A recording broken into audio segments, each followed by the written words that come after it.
Jeff Cavallari, ATHLEAN-X, Yeah. super smart guy. Yeah. And we would go back and forth, and I'd be like, look, if I'm at my last 3 reps, why do we have to rest for 2 minutes? Like, who said that? Who made that up? It's such an amazing time if you're interested in physical fitness because there's so many people that really understand like the science behind building. There's this YouTube guy I follow, ATHLEAN-X. Yeah, I follow Right, that too. Jeff. And he does these ERs, they're called. And I've been doing this and I've been seeing results. What's up, guys? Jeff Cavaliere, ATHLEAN-X.com. So what are Chris Distefano and Josh Brolin talking about on Joe Rogan? They're talking about effective reps, and today I show you how to do effective reps when it comes to building bigger shoulders. Actually, not me, you, Jesse. Oh, okay. Take these pair of dumbbells. Now, I want you guys to watch Jesse do, in this case, a lateral raise. Okay, you're gonna do 12 repetitions, and the weight that we select here is one that would cause failure at the 12 rep range. Okay, you're gonna do them though, and tell me how you feel after every repetition in terms of your exertion level. Okay. All right, how hard it is. Yeah. All right, I'll sit here and watch and coach. Okay, ready? Go ahead. 1. Easy. Okay, that should be. Still easy. Good. Am I going for a walk in the park? That's 3. Wise ass. All right, keep going. This is good. 4. All right, I'm starting to feel a 5. little bit. Okay. It's getting a little bit harder. 6. Okay. All right, now Yeah, I'm so making a it's face. starting to catch. Yeah, there's a face. All right, I'm muscling a little 8. bit. Getting hard. 9. Yep, getting hard. 10. What are we talking about here? Reps? Ah, yes. Oh, my collarbone's clicking. All right, keep going. All right. You might want to go a little bit more. Keep going. Keep going. Keep going. You got one more in you? If you got one more, it's fine. Go ahead. Go. That's fine. All right. It means you didn't exactly choose the. Okay. All right, good. Now, put them down for 1 second. Okay, now, most people would stop there, right? And what would you do at this point in the gym? Probably start scrolling Instagram for a few minutes. A few minutes. No, I mean, be honest, for real. Yeah, no, Right. seriously, like Okay. 2 minutes, 3 minutes. Okay. So a lot of people will do that, and as a matter of fact, I do that also. Really? Okay. But if you want to get into the effective reps, because the only part of that set that you did that was actually effective, I'm going to argue, were those last 6 reps. So guess what? I gotta do them again. Go right now. Now. So you only rest around 15 to 30 seconds max. Okay. I'll tell you exactly how long, depending upon whether you're a beginner or more advanced. Now, how's that feel? Oh, that's way harder. Okay. Good. Number 2. Now I want to see how many repetitions you can get. That's hard. Keep going. Accumulate these repetitions. That's 4. Come on. Drive it up. 5. Fight through these. Come on. Get it. Up. There you go. That's it. Okay, cool. Now put them down. Now, the purpose of effective reps is what you just witnessed there. How quickly were you able to get back into those grinding, sort of difficult repetitions? Almost immediately. Almost immediately. Yeah. By minimizing the rest that you have between sets. Yeah. So when you heard Josh Brolin reference in the beginning there, like why are we arbitrarily resting longer? Again, this is not for strength. This is not a strength prescribed technique. But when you're looking to build muscle and hypertrophy, you want to try to make these things more inefficient. You want your muscles to feel the demand. And by shortening that rest to 15 to 30 seconds, that's what happens. Now, let me show you something on the board here.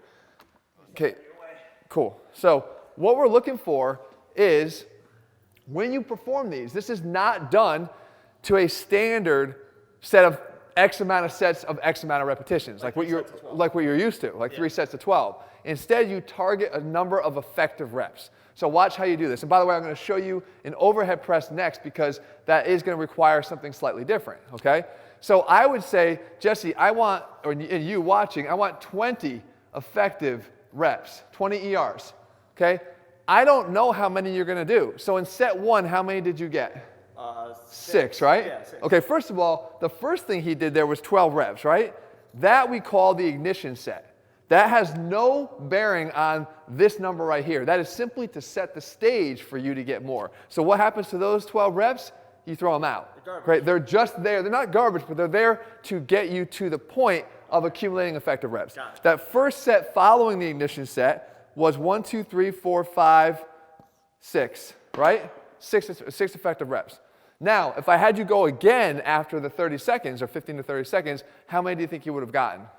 4. Okay, probably because of the fatigue factor. So let's say you go 4 more, right? Like that. Now you're at 10.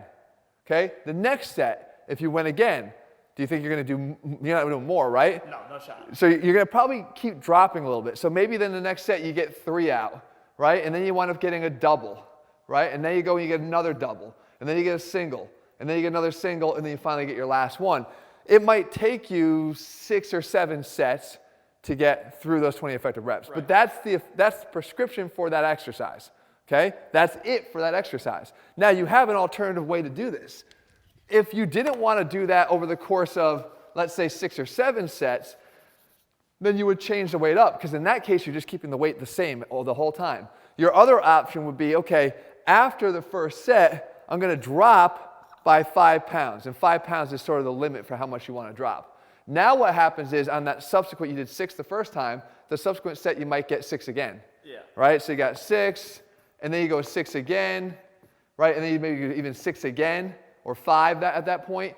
You're going to do fewer total sets to get to your 20 effective reps, but you're not having to compromise the effectiveness of effective reps. So those reps are still effective. They're still effective, of course. You're only dropping 5 pounds, but you'll just shrink the number of total sets that you'll have to do, or those 15 to 30 second rest periods, so you'll get to your effective rep count a little bit faster. So if you're short on time, that would be the way to do that. But this is a relatively quick workout anyway. Very fast workout. I'll give you a full workout. Get back in position here. Okay. Overhead press. Grab your weight. Okay. So now, if we're going to do it on overhead press, what would be different? Come a little closer. So what happens is now, I want you to give me the same sense of how it feels. Okay? So it's 12? 12, yep. Okay. Easy. Okay. Easy. Walk in the park. Are you taunting me? Yes. Okay. This is 5. It's getting harder. That's getting hard, yeah. Now, you're already fatigued also. Yep. Okay, it's getting really hard now. Okay, come on. Is that 10? Yep. Okay, you got one more? Come on. Try. Good, that's a good set, very good set. Now, hang with those, we gotta keep them close. Okay. What we do on an overhead press is it's a unique exercise. I don't want to be able to, or have to forego the exercise because we know how beneficial it is, but it's one of those exercises that we all know, it gets stuck pretty quick. Not just your progression on the exercise, being able to add weight over time, but just even from set to set. It's a hard exercise to do strictly. Yeah. But I can allow you just a little bit of momentum. So when we do effective reps for an overhead press, I say do them as a push press. Okay. All right, so your time is up, Jesse. Get back into it. This time, though, do them as a push press with a little bit of use of the legs. Okay. So a little sit back, up, 1. There you go. That's better. Okay. 2, but now they're already more difficult, though, right? Right away. See, they become difficult quickly. Without the push press, I probably wouldn't be able to do it at all. There you go. Press, there's 5. Good. Okay? So the push press is the only thing that you would want to do. So when you do these effective reps, sometimes there's strategies that become important that you want to make sure that you're adding to the exercise to make sure you can still do them. Would you prescribe the overhead/push press first in the workout? Yeah. Generally, the way to show this a little bit easier for them was to do the lateral raise first. But if I had to, I would do this first as my compound lift. Yep.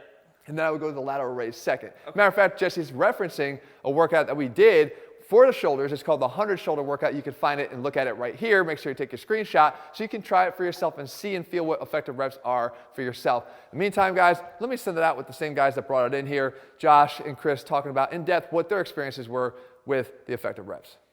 Be like, look, if I'm at my last 3 reps, why do we have to rest for 2 minutes? Like, who said that? Who made that up?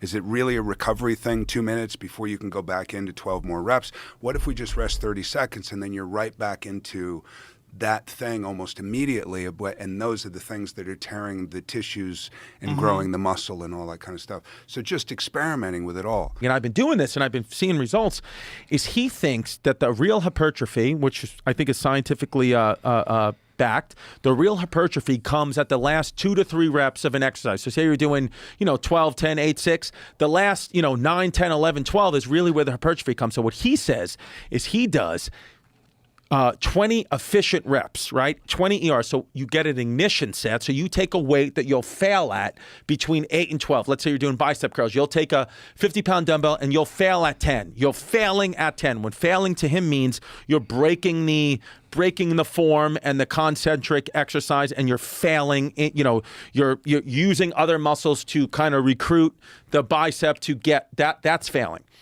So he says, what you do then, that's your ignition set. You take a 50-pound dumbbell, your ignition set is 10 reps. Boom, good. You wait 15 seconds. Now the real workout begins. You have to get 20 efficient reps, 20 ERs in that time. So after you do the 10, you're at failure, wait 15 seconds, boom. 1, 2, maybe I can get 4, and then I got to take a break. Wait 15 seconds, boom, boom, boom. Every 15 seconds up to 20, that's one set. Then you move on to the brachioradialis, the brachialis, the front deltoid, whatever it may be, and you know, ATHLEAN-X says you stay in that one type of workout he has, you stay in that efficient rep range. And I got to tell you, I've went from doing his efficient rep exercise, I went from being able to do about 10 pull-ups in a row to 20 in about a month and a half. Wow. So with weight, right? So I think I've been following that ATHLEAN-X YouTube follow, in my opinion, one of the best follows you can on YouTube.